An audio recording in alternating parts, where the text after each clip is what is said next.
Alright, so in this video, we're going to learn what it means for something to be mapped onto itself, right? What does it mean for a figure to be mapped onto itself?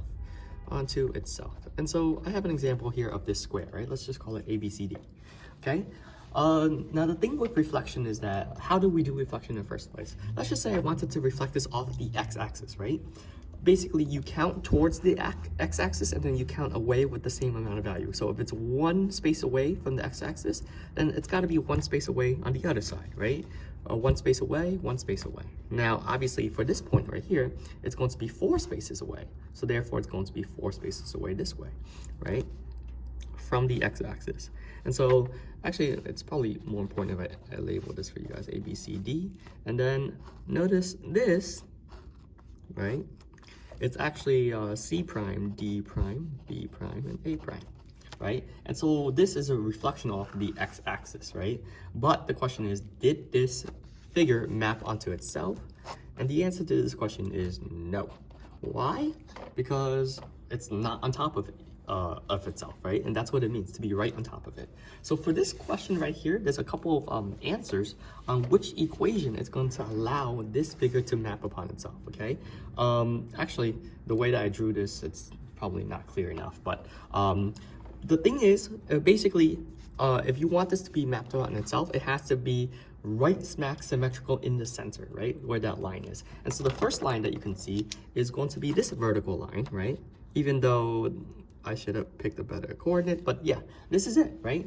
And if you recall from the previous time, vertical lines, well, name it, it's a vertical line, right? And so all vertical lines look something like this, vex. And so the equation of this line would be x is equal to 2.5, right?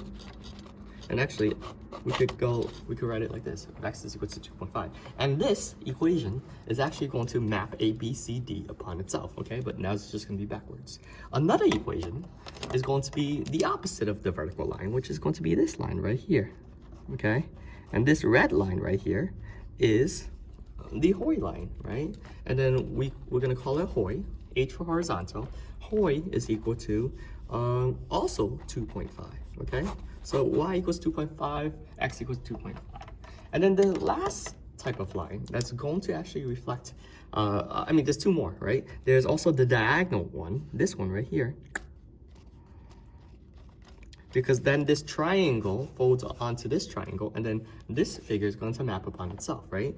And since this is beginning at 0, right? The beginning point is 0, and then the slope is 1, this equation is y equals x, okay? And the last line would be this diagonal going downward, right? Like this, okay? And so that's helpful as well. And this beginning point is 5, b equals 5, and slope is equal to -1, right? So the equation in this line would be y equals -x plus 5, okay? So here we have this square, and there's 5 equations that's gonna map it on its own.